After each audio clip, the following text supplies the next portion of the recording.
Welcome back, ladies and gentlemen, to another episode of the Peaky Blinders pod by Story Archives. I'm your host, Mario, alongside Zachary, your other host. What's up, Zach? How you doing tonight, man? Not bad. Busy day, but I'm excited to get into it, man. I got this episode in early, you know. You got this in much earlier than I thought you were going to. I was like, I'm not going to have time to take notes. And thank God I did it, because if I didn't, this episode would have been done like at 1 a.m. But instead, we're done and we have these notes. Which, by the way, you know, if you're listening to this, we have watched all of Peaky Blinders at this point. And when we initially recorded, we had done season 1 and season 5.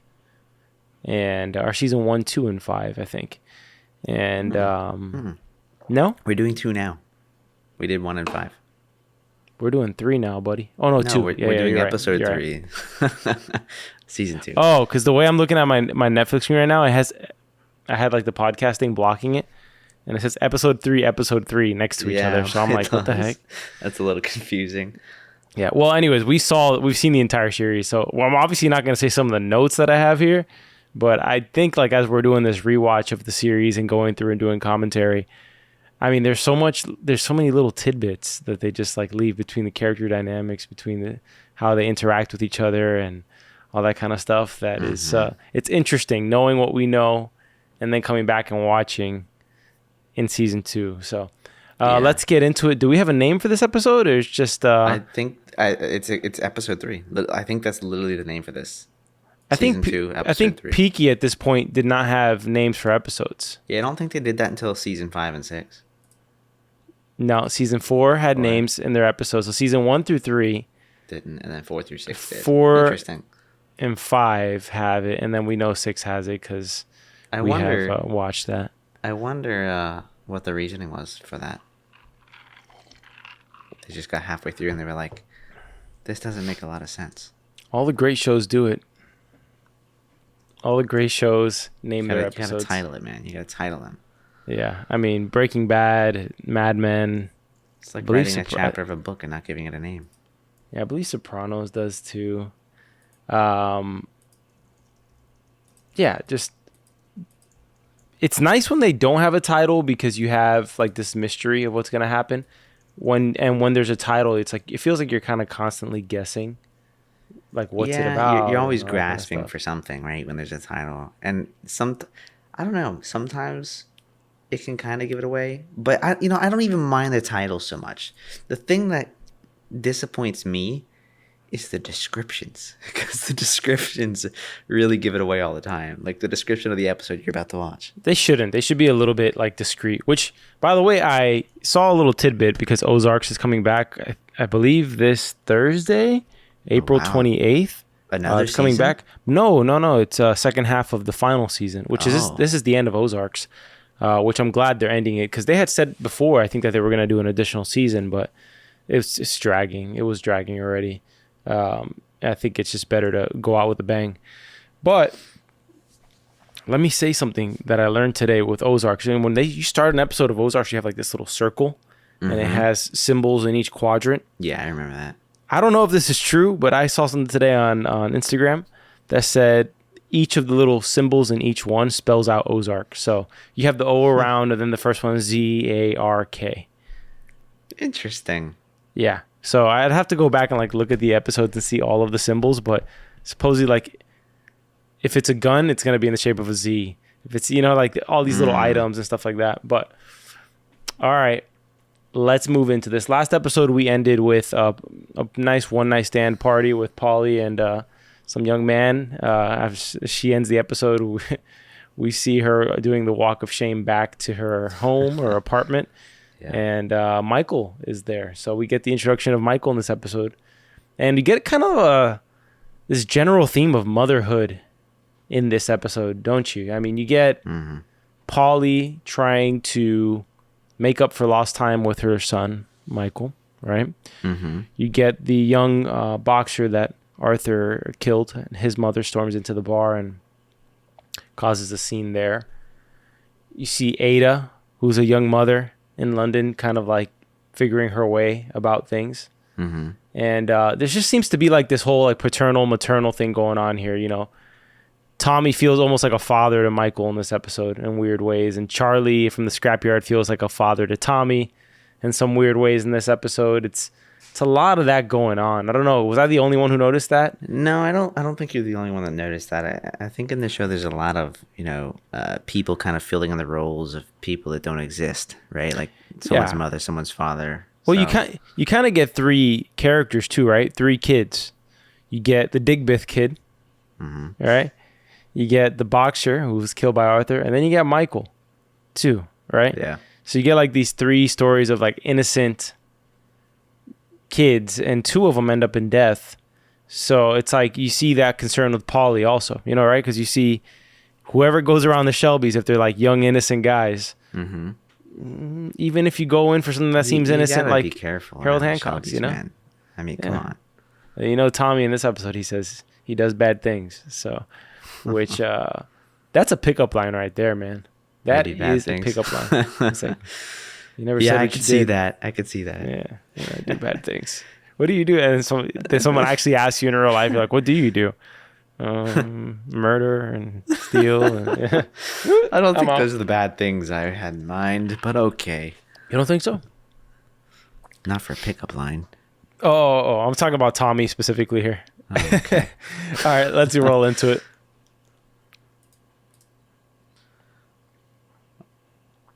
Playing this back. All right, getting it started here. What was up with the little child in the beginning intro? And is that Michael?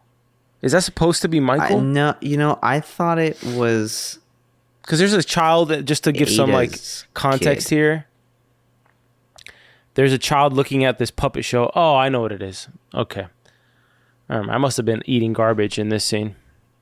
There's a man who's killed, an Irishman who's killed at a theater show. Yeah, right outside. And what it is that the king has offered a treaty to the Irish. And I have not done any historical research on this at all, but am I wrong in saying this is like the olive branch extended as a treaty, and the IRA is against it, and the man being choked out while these kids watch this movie from back then? It's crazy to see like the juxtaposition. You got the guy being murdered, and the kids growing up in this neighborhood of murder. It's and they look right at home as well. It's like as if nothing is going on, although they're not seeing him get murdered. But which kind of drives home my thought about the theme of the episode being like innocence ruined, right? Yeah, I can see those themes going throughout here. I mean, and then the scene that follows, the IRA member being garroted or whatever that thing that they used to choke someone out, is with Moss, whose innocence has been ruined as well. He's a corrupt cop. Because you have Campbell in this episode who's dealing with the aftermath of season 1, where, although he was like this tough, revered leader coming in from, I think he was coming in from Glasgow, and he comes in and he's respected and he's kind of whipping the police department into shape, but he falls in love with his confidential informant and makes a mockery of himself in a way, right? Where he loses kind of his reputation as this justice bringer. Well, now he's kind of coming back to do the same thing with less righteous intentions in some sense, right? Because it seems like now he's just purely on a vengeance plot at this point towards Tommy and towards pretty much the whole damn town. He has like kind of like this heavy incel energy. Yeah, I think it was Belfast that he came from. Belfast, not Glasgow. Yeah. Yeah. Well, he seems to just hate everybody and hate life in general, and has this disdain. And it's weird about Campbell. It's like he's like the example of taking a good thing to the extreme and it turning into a bad thing, right? Where he believes in justice and good and evil, but he hates it so much that he becomes more evil himself. Yeah. Right? It's like this. It's true. Yeah, like the way he treats the former whorehouse owner in this episode. It's like it's disgusting the way he treats her, yet she's the one who's kind of living the life of sin and that kind of thing. You know what I mean? So he takes it to the point where it's like you more empathize with her and like, yo, get off your high horse type of situation. Yeah. Than you do see his way. I mean, in a way, he's a hypocrite with a lot of this stuff, right? Like he doesn't do all of the bad things they're doing, but he does a lot of bad things to get to his goal, right? I was also going to mention, the whole treaty that was sent over or passed to the Irish by the king. There was a lot of infighting with the IRA and others. So, half wanted it and half didn't want it. So you figure the more extreme faction wanted more Irish independence in some sense there. But yeah. Onto the Digbeth kid, who's one of the more memorable characters that we have in Peaky. And it's interesting because immediately Tommy's the only one in the room who sees opportunity in this kid. Because we actually get kind of a behind the scenes in this episode more than we do in most episodes of Peaky Blinders of the day-to-day operations, right? Mm-hmm. You see what they have to do to keep the police in their pocket, right? The police need these queues of prisoners, which I've always had suspicions of. You ever been like at the end of the month, like there's more cops on the road? Yeah. They got quotas. For whatever reason, every time I'm driving back from like a trip as well, like there's always more cops. Yeah, and there's like, it's because I think they have a quota. If there's any cops in the audience, you want to chime in. But it seems like they have a ticketing quota where they got to give out more tickets certain times of the month if they're under, that kind of stuff. Well, here, Tommy's talking about that the police have a quota for arrests. And so what they do is they stand up innocent men and get them like a week or two in jail while they pay them, a salary per week to take that hit, right? Yeah. So you got this young kid, the Digbeth kid, who's been inspired by Billy the Kid, I'm assuming. Mm-hmm. And he comes in with his wooden pistol I don't know what the hell he was thinking. I don't know. That's the last thing I would do. Coming with he so does not fit in Birmingham. I kind of don't want to let him get away with it. Like you see all of the characters here, and here comes this guy who looks kind of like 35 years old. Mm-hmm. And it just doesn't seem like a kid, No, he doesn't. But Tommy does give an iconic line where he says they didn't fight, so they're different. They stay kids. Mm-hmm. That was a pretty good Tommy accent right there. Yeah, it was. It was pretty good. I didn't try. It's probably because I'm like half asleep. But that's why. Yeah. It comes out because you gotta have the lazy, like kind of low voice. Yeah. You bring out the. Anyways, Paulie and Michael. Paulie's interesting in this episode because you see like Michael, man. All right. Well, speaking of Tommy, I always found it hilarious that in this scene, you have Tommy talking about the kids are different. They didn't fight, so they stay kids, right? Yeah. And then the exact next shot is Michael looking like a little boy because he looks like a little boy dressed up. Mm-hmm. You ever see those little kids that they dress them up like ridiculously with like bow ties and stuff like that all for church? Yeah. Right? Well, he looks like a little boy at the table while Paulie's trying to like make up for the lost time that she did not have when he was a baby, right? Mm-hmm. But Michael's struggling with the whole idea of he does not want to be held back. He does not want to be the good boy, right? He's embracing the dark side in this episode. He sees the flashy life of the Shelbys and he's intrigued by it. He wants to eat the fruit, which is hilarious because John and Arthur come in acting like little kids. Yeah, playing with guns. Arthur to the point where he's like, I shot you, John, go down. Looking ridiculous. Yeah. But Tommy comes in. It doesn't Tommy like I felt like Tommy felt like the father in this scene. But he acts like the father in a lot of ways. Like not just here, in many other places. He's not the oldest, but he acts the most mature. So I totally agree. I love the dynamic between all of the Shelby boys because I'll call Michael a Shelby boy here, right? Where they're remembering him when he was a kid and he's like, well, I used to throw you out the window. I used to push you down a box watery lane, Mm-hmm. And you get like this dynamic between the three Shelby brothers and then Michael, where they were obviously raised up kind of rough by Paulie. Yeah. Michael's coming in. He's getting ham and shrimp sandwiches and little pastries and stuff like that. Paulie's packing him his lunch. Just, he's making tea, like, and these guys, they're kind of taking it in stride for the most part out of love for Paulie. But I just couldn't help but notice that it wasn't petty at all. It was just all love, but it was just interesting to see the dynamic, right? Yeah, it really was. On to Billy Kitchen. One of the more epic kind of battle-like characters from the Black Country family, as they said? There's the Black Country boys and the Brummy boys. The Brummy boys are the Peaky Blinders.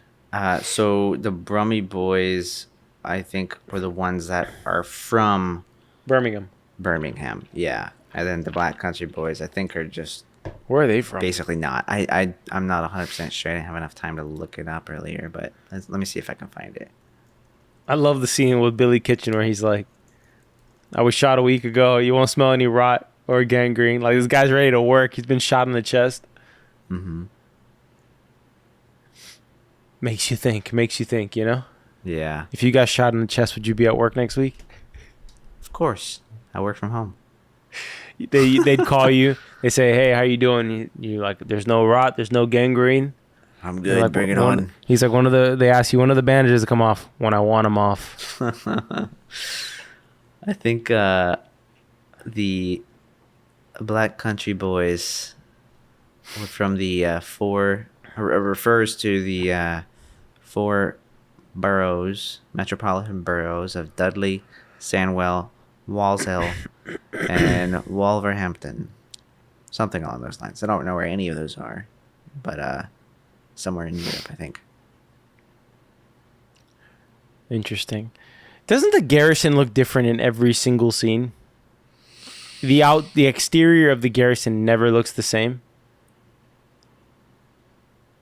It does kind of have some different looks every now and then, but I think for the most part, it stays true to what I remember. I just think we get a lot of different angles that we're not used to. Like we just got this really close up angle on the left where you actually got to see some of the little boys outside playing a game with coins. I think they were playing Penny Up, which was a game that they used to play back then. It was like a little betting game. And they actually would, like, cops would chase them down because they wanted to arrest them for doing that. Oh, yeah? Yeah. Sounds like you played a bit of Penny Up as a kid. No, I actually learned that from watching the Peaky Blinders. That's right. You got into on the that. BBC network. Yeah, it was very interesting. It's a very historical, but it's amazing. Tell the audience a little bit about that. There is a show on the BBC network that I think it only has 2 episodes out currently, but it is basically a historic show around the Peaky Blinders, and a few of the people that they have on the show, from my understanding, like their grandparents or I think it was their grandparents or their father or something like that was actually an actual Peaky Blinder from back in the day. And they go through all of the history, everything that was going on, you know, with the races and Billy Kimber and all of that. And we also get to hear a little bit about, like, the history of the lifestyle and the cops and what was going on there. And they kind of got into some of the history of playing Penny Up. I gotta check that out. It's really interesting. Yeah, it's totally worth it. I would do it. It does. There's no spoilers between this and that, because that's more of like a history channel sort of show, but it's great. Yeah, I gotta check that out. That'll finish off the Peaky Blinders collection.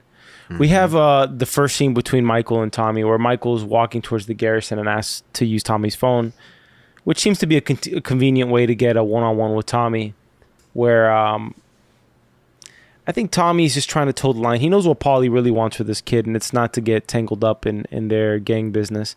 Mm-hmm. So I think he needs Paulie. He doesn't really need Michael, you know?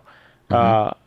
But Michael's hell-bent on being involved. I mean, Tommy's telling him, you know, you're going to call your mother, and you're going to make up your mind when you turn 18. You're not going to do this now. But Michael is determined. He's one of the few people who kind of tells Tommy no to his face, and tells him a story about a wishing well, pretty much saying that he hates the suburban life, you know, that he can't be cooped up in there anymore. Doesn't really seem to have any sense of, I mean, this is a kid who was taken away from his parents when he was or from his mom when he was less than 5 years old. He has like a disdain for his upbringing, to the point where it's kind of suspect of, you know, how will he be when given this kind of life, right? Where because you see this scene later on with Paulie, where Paulie's all just trying to impress him with her lifestyle and the new maid she has in the house. I would impress my son too if the first time he ever saw me, I was walking home after a one-night stand. Yeah, I think that would have probably impressed your son, like right there, you know, Dad. Whoa, damn. Hey, let's go. Anyways, Tommy says a line to Michael here where he says, "You have smart eyes. You do know what we do." you know. And I was like thinking to myself, I've always used that as a way to, I feel like eyes do tell you if somebody is smart or not, you know, completely. And I just found it interesting. I was like, all right, I mean, you can have a look of just being dumbfounded with things, or you just look confident in general. I mean, I guess it's kind of in the eyes. I do. They say eyes are a window to the soul.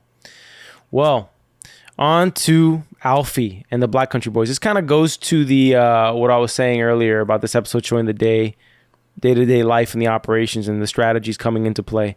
Well, Billy Kitchen was made a brigadier, according to Tommy, where he wanted him to enlist 100 men to work under Alfie Solomons, it would seem.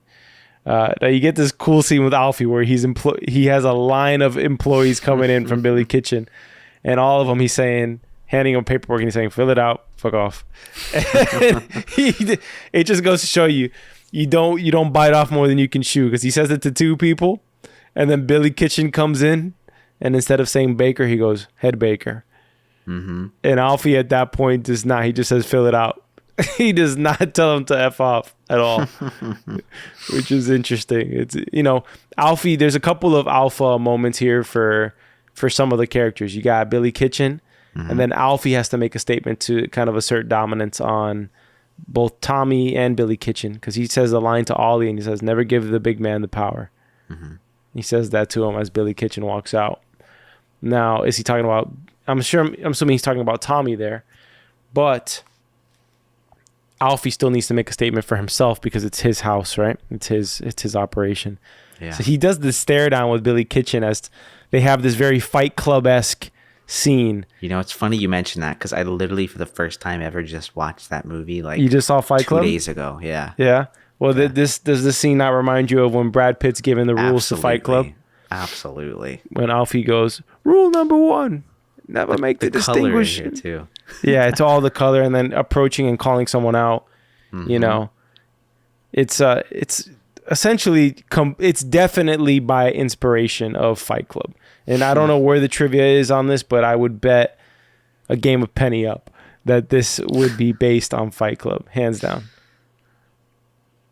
Are you looking it up? Don't even bother looking it up. I don't know where that would be. I'm sure it is to some degree. I don't think anybody's gonna have drawn that conclusion and published it, but it's very obvious. I never noticed it because the thing is, like, you don't remember these little scenes as you only remember them when you rewatch the episode. Yeah. You don't, once you're like on season 5, you're not remembering this little scene here where they're enlisting all the bakers into the brewery. No, you don't think about it at all when you're that far ahead. Yeah.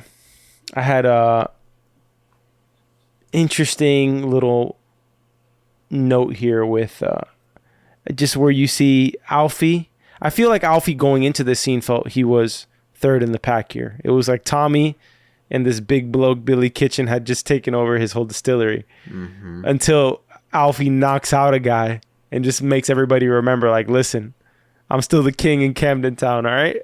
Yeah. So nobody goes screwing around here. No jokes, nothing. We run it my way.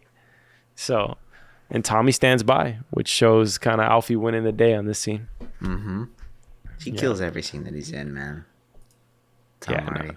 He's fantastic. And more as you rewatch Peaky Blinders, his nonsensical lines all have meaning. Upon like first watch, sometimes it's like, what the hell is he saying and where is he going? Where is he going with this line of thought here? He goes all over the place, but he gets to where he wants to be. Yeah. I think everybody, like, would you want Alfie Solomons as an uncle, like that drunk uncle you have in your family? Well, he might kill me, so probably not. I doubt that. I feel like he'd be a fiercely loyal uncle. But you wouldn't want to bring like friends around him. No, I definitely wouldn't. He might kill the friends. Hey, Tommy has a moment of dominance here too, where he goes up to Billy Kitchen and says, "Make it work."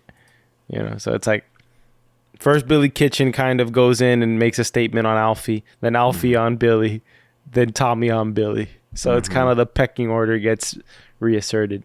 Yeah. Next scene, Tommy visits Ada in London. Now, Tommy's rolling around with 2 bodyguards these days in London. He's obviously, we're not used to seeing Tommy with bodyguards in Birmingham. So it's one of those things where when you see him with a bodyguard, he knows that he's in danger in this new territory. Yeah. Well, I mean, we just literally at the beginning of this season saw him get the living shit beat out of him. So I'd probably bring some bodyguards with me after that too. I gotta say, well, first and foremost, I'm not sure how Ada has windows. What do you mean? This is the first time I've ever noticed this, but if you rewind, she clearly has a unit that's in the center. Well, you could be in the center, but still have windows in the front of the building. Yeah, but look at the way when Tommy enters in. I'm gonna be really petty right now. He comes look at how big and wide that is. He gets out of the car. Hold on. Those are all different houses, though. So he comes in. You get this hallway here. And then he walks in, but he goes to the right. He goes to the room on the right. But if you looked at at the way the units were, there's like 7 units to the left of this unit. So there wouldn't be a window on that. And getting into... Could be at the front of the building.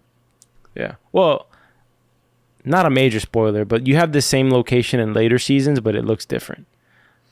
A lot of the locations tend to change a little bit. Yeah, but more because of the development and as time progresses, I think, than anything. Well, he visits Ada, and it always seems like he goes to visit Ada to kind of recharge and get away from the barbaric lifestyle of a Peaky Blinder, right? Yeah, that's always the vibe I get. Like he always a little normal. He always has a to-do for her. It's usually always legal, but he does have a good relationship with his sister. Maybe she doesn't see it that way, but he keeps men outside her house to protect her.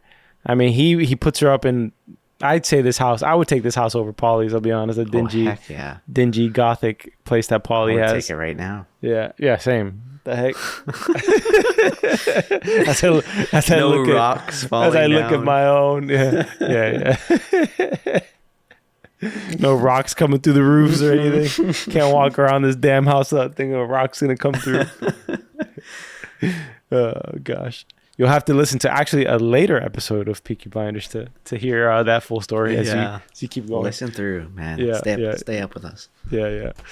All right. Well, he wants Ada to buy more property and rent them out, and Ada's giving her a socialist rant about rent them out to poor people and then send your boys around when they go to complain about anything.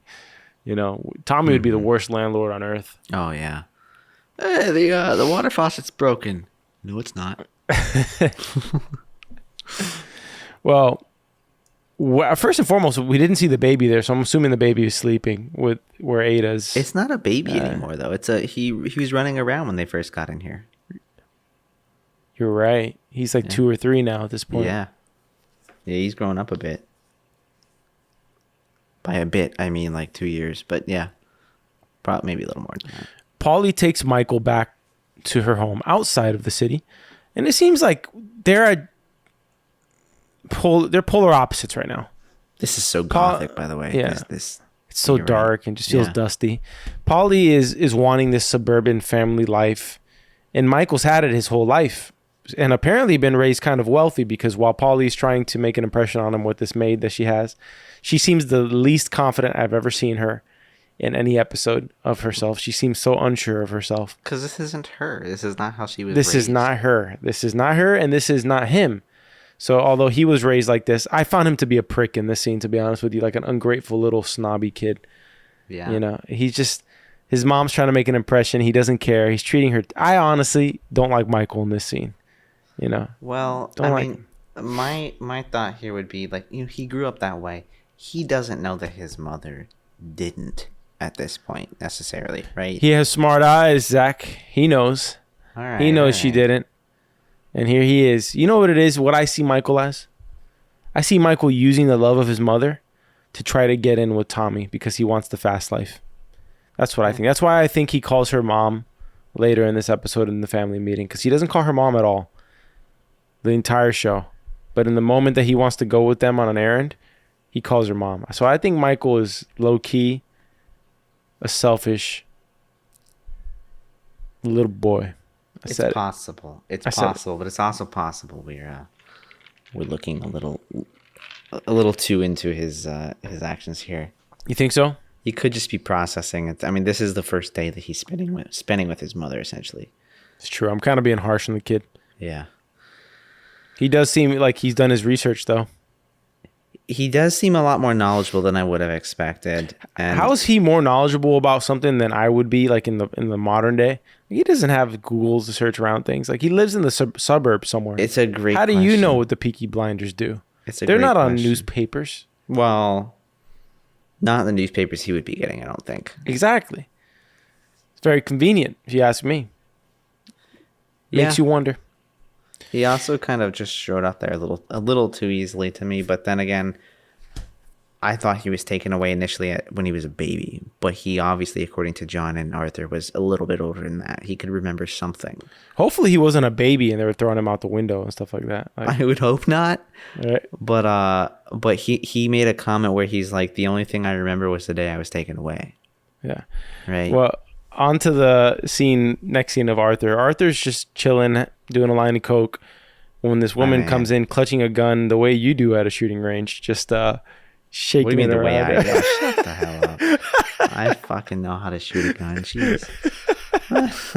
I shot more than you've ever shot in your life. I know. I just wanted to trigger you. I wanted to trigger you there. You did, yeah. Well, Arthur, it worked, huh? Yeah, I mean, I'm calm, but shut the fuck up. All right. Well, Arthur is getting kind of wrung out here by the boxing kid's mother, and she's coming in with the mother's grief. She wants to kind of she doesn't want to. She wants to kill Arthur. She comes in with a loaded gun to shoot him, but she's not a killer. And Arthur's trying. I feel for Arthur here, but you also have to feel for the mother of the fighter. Right? We got Arthur who's trying to kind of make amends in the best way he can, but because of all things, Arthur really didn't mean to kill the kid. He didn't. He completely lost himself in that moment. Yeah, it was legitimate like PTSD episode, which he has later on in this episode with the assassination attempt of Tommy, right? Mm-hmm. Which is, we'll talk about that after. But the mother of, I don't think we find out what the kid's name was. Did you catch a name of the boxer kid? No. I don't know. Maybe I'll look it up while you continue on. See if I captured it in the last one. I do love the fact that John comes in after the whole altercation and Arthur offering her money and a fund and work for her boys, and that she doesn't have to work another day in her life. And John just comes strolling in, doesn't recognize the lady at all, and asks who broke the mirror with a little send off note. That's 7 years of bad luck. It is. So hopefully that's not 7 years of bad luck for Arthur. Yeah. Or the woman, but you never know. On to the daily operations of the Peaky Blinders Part 3. By the way, Tommy gets around a lot in one day, man. So far in this episode, I'd have to rewind to see all the spots, and we're assuming this is one day. Mm-hmm. They hire the Digbeth kid, right? I think it's safe to assume this is now a new day. I want to assume that it's one day because the way he sits in the chair at the end of this episode feels like he has had the day of somebody who did all of this. Okay. Doesn't it feel like it? I mean, we don't see a nighttime in this episode until at the very end. I'll take your word for it because I didn't get a chance to rewatch the rest of this. No, it's way too much going on. There's way too much going on. Oh, you didn't rewatch the episode I got part of it down and then I couldn't finish it. I didn't have time. Unbelievable. I know. It sucks.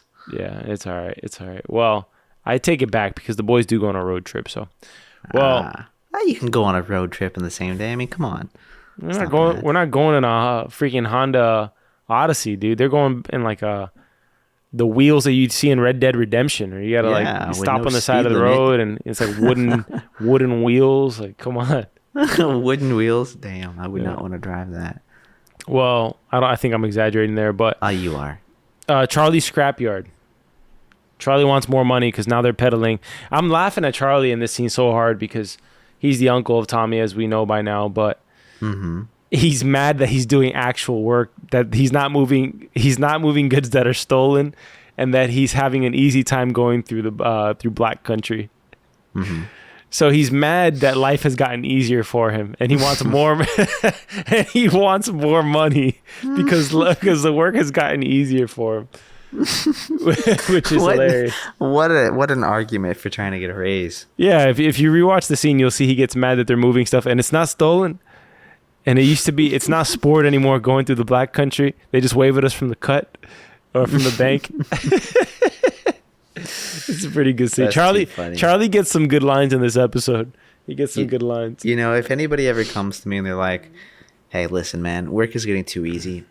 I need more money. I want more money. I think I'd give it to him. I'd be like, just for the sheer audacity of it? Yeah, really. I'm like, all right, you got it. Hey, man, I've been noticing that the work you've been putting on my plate lately has just been a little simple, and it's been getting easier and taking less and less of my time, and I'm going to need a pay raise. But you know, the funny thing about saying that, though, is it could be so true in the sense that it's because you've gotten a lot better, right? So that same work is now easier. You're looking way too into this right now. I am. And I'm hoping nobody that works with me listens to this episode, because I'm not giving you a raise for this. If you say this, I will know who it was. Oh, gosh. All right, I'm over. Well, Campbell's whorehouse, that's what I titled this next scene. His police department has put him up in a former whorehouse of Stetchford, apparently, or with the housekeeper who used to own or run the most popular whorehouse in Stetchford. And Tommy's always doing that thing where, like, maybe you shouldn't poke the bear. Yeah. You know, you already have it up on Campbell, right? Yeah. But he can't resist it. He can't resist getting that, like, poker and just, like, putting it in Campbell's open wounds. There is many moments where Tommy will poke the bear. Yeah. And I'm sitting there, I'm like, oh, I wish you didn't do that. Yeah. Yeah, because it's not that he can't win or anything like that. It's more along the lines of, you know, you're operating under the law here, but whatever. Mm-hmm. Do you, Tommy Shelby. He's making a statement to Campbell, letting him know, I can get to you wherever you are. Because he shows up at the middle of the day, which is earlier than their planned meeting. But he comes by as a friend to tell him, hey, man, since you've got it in so good with the police department, just want to let you know your boys are having a laugh at you because they've put you up at a whorehouse and you have no idea. All right, next scene. For some inexplicable reason, Sabini's eating like a peanut butter and jelly sandwich inside of a boxing ring. Because it's badass. I mean, if you're gonna eat a PB&J, man, you gotta eat it in a boxing ring. I thought it was badass, but then as I continued to watch the scene, he's like chomping on the sandwich. Yeah, and that never looks badass. It never really does. But if you're not doing it in a boxing ring, it's just a little bit less badass. Yeah. You know who Sabini looks like? I'll give you one guess. If you have to guess the actor. And if you don't know the name of the actor, then just name something he's been in. The guy from Transformers. No. Josh Duhamel? No. Shia LaBeouf? Not Shia LaBeouf. The older guy. Which Transformers? Like the third one. Or the newest one, whatever. I didn't watch it. I haven't watched a Transformers since the first two. Is it Matt something? You're going to have to look it up. I haven't seen these Transformers. That's not who I was going with, though. He reminds me of Jason Sudeikis. Huh. You know who that is? I don't know. I feel like you're not great with actors' names. So I'm not. I suck with actors' names. The guy from Ted Lasso. Okay. I'm looking at him right now. Just type in Ted Lasso. I can see some similarities. You got to see it like more in the close-up shots when he's chomping on the sandwich. Like they have the same facial structure. So it's kind of hard to take Sabini a little serious because it seems like a caricature that Jason Sudeikis could like easily fit into. Which I've never seen somebody get choked out with such just pure, like he's not even putting up a fight. Because the assassin comes in, Sabini wants him to take somebody out. Yeah. Unfortunately, it's going to be Digbeth the Kid. You talk about shit luck, man. You talk about shit luck. And right before the scene, Digbeth just got arrested, by the way. Yeah. The actor I was trying to think of was Mark Wahlberg. Mark Wahlberg. No, I don't see it. There's just a little bit. I don't know what it was. Shape of his head maybe or the something. mustache or something. Something about it was just. It kind of reminded me of him a little bit. I think he's in the Uncharted movie, and he has he's playing Sully, and he has a mustache now. Campbell with this woman who, the empathetic character here. You know, she seems like she's turned a new leaf at the hotel that Campbell's staying at. You know, She does appear that providing way, yeah. quite good service. If Very good. If you had to, you know what I mean? But Campbell kind of pulls like the way he acts at the Chinese brothel in season 1, right? Where he's a creep, man. He really is a creep. And he plays it well, but he's just like this self-righteous creep who doesn't seem to think that his dirty deeds don't smell. Yeah. He thinks he is I think he could have pulled this off with a sense of humor to let her know, to tell the police department that he knows. Like he could have done it in like a funny way, but he chose to do it in a violent way. Yeah, but if you do it in a funny way, you're not being serious. You can be serious because he has Winston Churchill on his side, right? For now.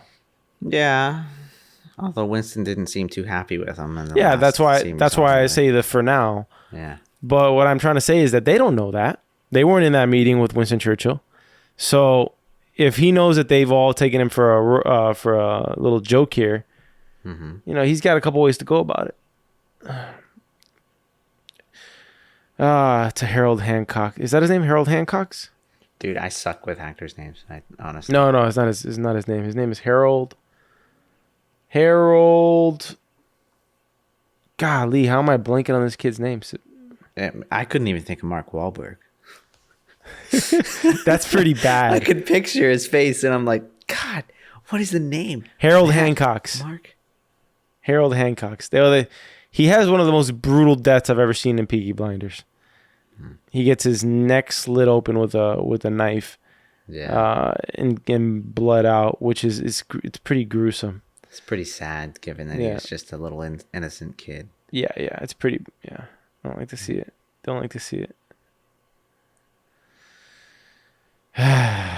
Digbeth the kid. Yeah. Good game. Well, he left an impact, you know. Yeah. I mean, he made an impression. You ever remember when you used to watch The Walking Dead? And on Sunday you'd have the Talking Dead and they'd have the In Memoriam. Oh yeah. Yeah, that was hilarious. Have everybody who died in the episode. Like Digbeth the kid was just as good as The Walking Dead, man. It used to be. Digbeth the kid would be that guy. Well, Tommy adjourns a family meeting to talk about a couple things. Digbeth is a bullet point in this meeting, but doesn't seem to be more important than the horse, which also goes to show you just don't get involved with the Shelbys, because unless your name is Shelby, your last name, you're not going to be a priority. Yeah. You're not. All right. So just don't go take up with the rivals. Go do what you got to do. But you're not going to make it far up the ranks here. Tommy mentions the boy, says that they want to start a fund for his family. And Polly is okay with it, but seems annoyed because she's been dragged down here and does not want to interfere. She does not want this family business to get, mixed up with Michael as she continues to spend time with him. Yeah, because he's pure in her eyes at this moment. Yeah. Well, Tommy needs her as the company treasurer to agree to spending 1,000 what? Pounds, I would believe. 1,000 guineas. Guineas? 1,000 guinea horse. That's what they're calling it. He wants to buy a racehorse that's going to give them a passport into the owner's enclosure of the race that they want to be the statement race for which they take the largest piece of London and pretty much take Sabini's piece of the pie. Right? So they're going to the Derby. The Derby is our big event, our big central event of the season. Everything leads to the Derby. It's a Black Star Day. So 1,000 guineas it's not money. It is one of the 5 English classic horse races run over a straight mile on the Rally Mile course at the Newmarket Spring Meeting. It says, and blow 1,000 guineas on a horse that's not even Arab. So the guineas is a slang for the money of that time, for sure. Yeah. Well, Michael comes storming in. He picklocked the door. Or actually, he didn't picklock it. He took the key off the nail. And he loves horses, so he wants to go on this field trip to go auction on this horse. Mm-hmm. Which Paulie is completely against. And John delivers the most memorable line of the show, aside from Tommy's other 2.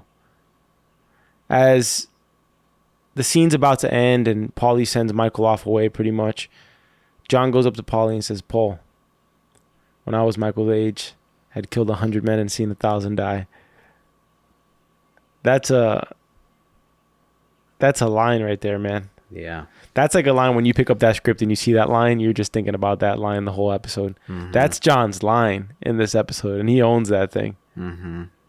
Yeah, it's worthy. Like, we should start putting some snippets of the key moments or lines into our episodes. I'm down.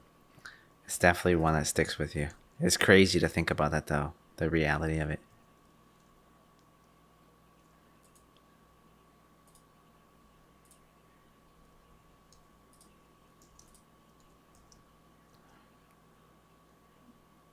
For those not hearing what we're doing, we're listening to the snippet. I think you got to put that snippet inside the episode. I'll see if I can grab that snippet.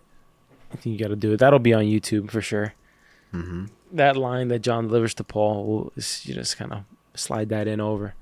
Everyone can hear it. We put those 3 lines. The 3 lines of the episode are, he didn't fight, so he's different. They don't grow up. And then you got John's line there. And then you got Tommy's line to May Carleton at the auction itself. All right. Which is pickup line of the century. Well, on to Paulie, who's mixing her double life of suburbia and city living. Michael with his never-ending suit collection, which I think was borrowed from John. And yeah, this doesn't look like anything I've seen Michael in so far. I think it's John's, I think he mentions. He asks about his father and who he was. I think he's hoping for like this epic story, but Paulie tells him that his dad unfortunately died drunk, pinned between a boat and the lock. So that's a terrible way, an embarrassing way to die. But on the bright side, she says that he had the voice of an angel and that he was kind when he was sober, which I don't know what that means. I don't know what that means about when he was drunk. Now, I would assume it means the opposite, that he was not kind. On to the Shelby boys' road trip. They're on their way to auction for the horse and Zach's preferred vehicle of choice for a road trip. And Michael brings out his packed lunch. My preferred vehicle? Because you said, I don't know why, because you said there's no speed limit. Oh, yeah, there's no speed limit, but I would not prefer this vehicle. No? That. I think you should trade in your car for this, man. That thing would be, if anybody could rock it, it'd be you, man. I agree. There'd be like an office in the back. It'd be a work from home. There'd be a little work from home. There'd be a little cafe in the back, too. That would be awesome. Yeah, that'd actually be kind of cool, man.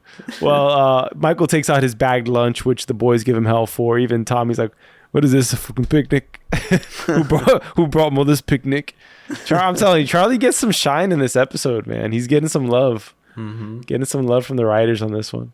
Well, enter stage right, May Carleton, the most eligible widow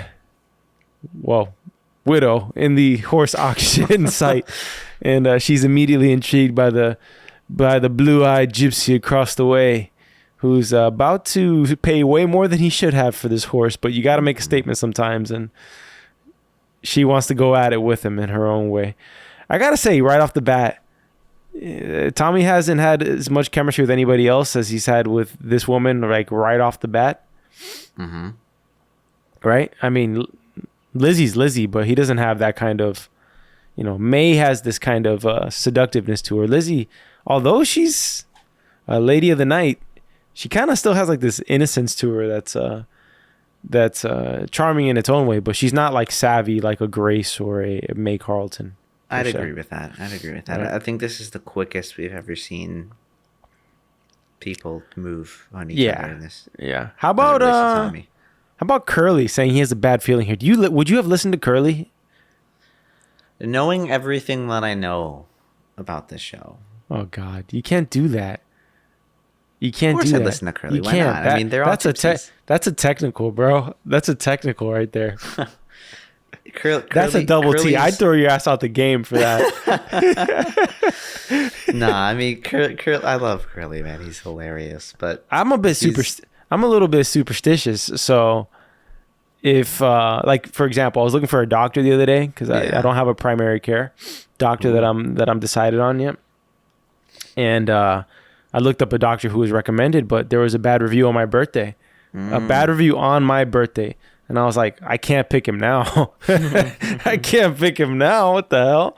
But was the service date on your birthday? Huh? I said, was the service date on your birthday, though? No, it was 2020. But it doesn't matter. There's 365 days a year, man. That's not the day. That's not the day to rack up the bad review. Yeah. You know, it is what it is. It's a poor coincidence. It's like, you know, if you're going to go eat somewhere, and you're looking around, you're in a new town, you're looking up restaurants, and you choose like, hey, you know, Bob's Sub Shop, and it has like 4 stars or 3 stars, and you're like, I might go there, but it says on your birthday, worst service I ever had, saw them drop my sandwich on the floor, and pick it back up and laugh and put it and wrap it in a piece of paper, like you're not going there. It's just this is going on. Anyways, May is really aggressive. You know, you gotta, you know, ladies, take some notes from May Carleton. She wants Tommy. She goes and gets it. She goes and says, hey, will you consider me? Will you consider me for your stud? You know what I mean? Yeah. And Tommy knows it. He's owning it. And like the greatest thing in this scene is the middle school behavior of Arthur and John. Hey, Tommy, gotta get back to the caravans, the chickens. It's great, man. Just playing up the gypsy talk. Boy can't have one moment with this woman. Tommy, like Tommy hasn't been alone this whole damn time carrying the family. Like, let this guy have a good time a bit. You know what I mean? Mm-hmm. But Tommy's undeterred, man. He doesn't give a damn. He's just, I do bad things, but you already knew that. Boom. That's one of those like aggregated scenes that they'll just take on Instagram and put some like random music to it. Because this show is the king of the fake quote on social media. It'll be a picture of Tommy and it'll say something on there that he never said. It'll be like, you know, take one hand and take off the other finger. And it'll be like some random like vengeance quote. And it have nothing to do with the show. Hold on a minute. This girl, Charlotte Riley? Who's that? Is that not the girl we just saw here, or is that someone else? The actress? Who's Charlotte Riley? I think she's the actress. Who is Charlotte Riley? Yeah, I'm trying to look it up. Hold on. Well, while you look it up, I'm going to talk about the most low-key and worst assassination attempt I've ever seen in my life. First and foremost, how does he know? How does this assassin from Sabini know that Tommy's coming back into this ring? Big blank, just big plot hole here. Also, how is there nobody in the horse auction ring altogether? Just a little, come on. But you don't think about this at all when you watch it for the first time. But upon like the 15th time watching, it's just very convenient. Everybody's shouting each other's name. There's gunshots being fired. You know, they're saying Tommy Shelby super loud. Then Arthur screaming, how about Arthur Shelby? It's like, all right, so now we got 2 names out there. Give me a break. And this is out of their domain. This is in Birmingham, so they don't got the cops over here. But anyways, Arthur seemingly, I think he kills the guy or beats him to a pulp unconscious. Who's Sabini? He just goes full Mike Tyson on him. He even bites off his ear. And we see a little bit of Michael's composure in these heated moments, who tells Tommy that he wants to drive, that he's good to drive, and goes home to Polly and just completely lies to her face, which she has to know is complete BS. Maybe she doesn't know the extent of how bad the day was, but she knows they're not great. Do the boys ever really go out and have a normal day? I don't think so. Not on this show. That's for sure. I'll get to my point. After we finish this, yeah. Okay, do it after the episode. I'm gonna do it after the episode. Tell me the way Tommy sits in the chair. Which, by the way, I kind of want to buy that office chair, bro. Right? Yeah. When you saw that chair, will look like his one day. When you saw that chair from the distance, I'm gonna rewind because that chair deserves the rewind. It looks so comfortable. Right. I need that chair. Plush and leather, great. Need it. It does look like all of this kind of happened in one day. Right? Like the way he sits down is like. And this is the first time we see night in the episode as well. With everything else. It is. That's why my guess is this all happened in one day. It was a very busy day, that's for sure. They wake up like at 4 a.m. They're living that Mark Wahlberg schedule. Shout out to him for the second reference of the episode. Apparently. But episode ends. Tommy takes out the card for May Carleton and looks at his phone. Yeah. The end, which means that we're getting some May Carleton in the near future. So. End of episode 3. End of episode. Charlotte Riley. Did I stop sharing? Oh, because I closed the tab. Yeah, we're good. Yeah. We're good. So Charlotte Riley plays May Carleton. Charlotte Riley is Tom Hardy's wife. Now that's a good tidbit. Yeah, I had no idea. I just looked it up. So the actress who plays May Carleton is Tom Hardy's wife. Wow. The dynamic duo. Are they? I didn't know Tom Hardy was married. Yeah. His spouse is Are you sure about this? I have like four or five tabs open right now all about Unreal. This. Charlotte Riley is married to Tom Hardy and she is May Carleton. Do they have a kid together? I don't know. There's a picture of her pregnant here. Do they have kids? Little Alfie? Tom Hardy. He does have a son. They keep him really private. Yeah. They have 3 children. Wow. Yeah. Why did I think Tom Hardy was not married? I don't know. I never thought about it. I saw something recently. You got to be careful with these fake quotes on these social media platforms, man. I saw a quote from Tom Hardy. I said, "Thing about being alone is you never want to start to love it too much. You don't want to be surrounded by other people." I haven't fact checked that quote, but I promise you want to have some fun, like just go on Instagram and just hashtag Tommy Shelby, and you'll see quotes from like random things. Like it'll be like a quote from Art of War or something like that, and it'll just have Tommy Shelby smoking a cigarette. Just complete nonsense. It'll be Socrates, and it'll just be or Marcus Aurelius, and it'll just be Thomas Shelby, just a cool picture of Tommy. All right, so Charlotte Riley, wife of Hardy. How did they meet? Did they meet on the set of Peaky Blinders? I don't know. They got married in 2014. When was this shot? Where did Tom Hardy meet Charlotte Riley? Wuthering Heights. 2014 is when season 2 was shot. When? 2014. Interesting. So she was I'm not saying she was cast because she's Tom Hardy's wife, but I mean, if this is real, but it helps. Then, you know what I mean? They wouldn't have been. I think it released information. Season 2, episode 2 air date was October 2nd, 2014, which means that they probably weren't even married when they were filming this. So he played Heathcliff in Wuthering Heights, which I saw just very briefly. I never read Wuthering Heights, but he plays Heathcliff is like he's like a brute of a man, just a angry. I could be misquoting Wuthering Heights completely, and because I only saw like the ending scene where he's an old guy, but he just seemed like this prickly old guy. By the way, Charlotte Riley really pretty. She's like way prettier outside of the show than on the show for sure. Not sure how Alfie Solomons. I mean, he literally. I don't know how he feels. You know, his wife with the rival gang leader. I don't know, man. It hit me for a moment. I'm like, holy crap. All right, let's get into some of the breakdown here. We have the end. We know that there's gonna be some dynamic there. We also had that letter from Grace that Tommy burned. So incoming Grace May Carleton collision course on the horizon. Not a lot of progress from Campbell. Kind of like a weak episode for Campbell in terms of like what's going on. But we do know that he has a meeting with Tommy coming up, and Arthur's dealing with the aftermath of dealing with his PTSD. And yeah, that's about it. Dealing with that and where he is in the pecking order. I think he's still kind of dealing with that. Yeah. Michael's trying to transition from suburban life to gang life. Polly is slowly going to come to the realization that suburban life is impossible as a Shelby. Ada is grappling with the fact that she already has a side as a Shelby. And John is just John. John is not dealing with PTSD at all. Nah. He's got a bunch of kids somewhere. Emphasis on the somewhere. And seems like the most well-adjusted Shelby after the war. All right, let's get into the superlatives. So, is that what we should say? I hate that. I mean, you've been saying it like literally forever. Forever?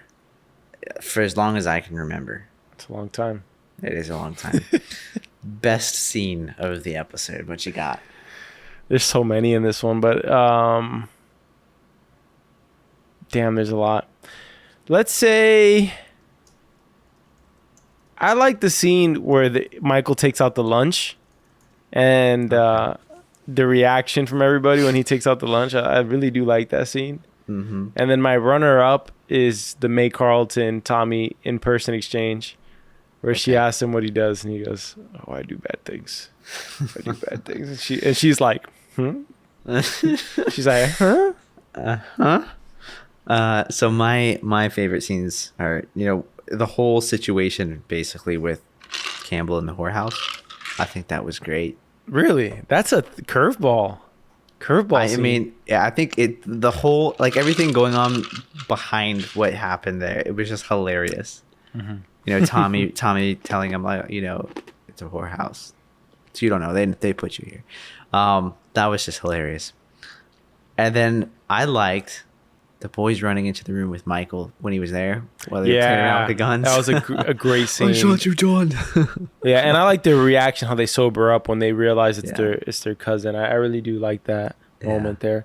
I think we need a new category. We need a new superlative. Best line of the episode. Oh. That's gonna be a good one. I'm giving it to John Boy when he says, "On Paul, when I was Michael's age, I'd killed 100 men and seen 1,000 die." Or I don't want to steal your thunder, so you choose one now because you already know my 3. Yeah, I mean, I'm obviously gonna pick I do bad things. Yeah, that is it was the one that I had the most visceral reaction to. Because I had forgotten that's how he responded to her. Yeah.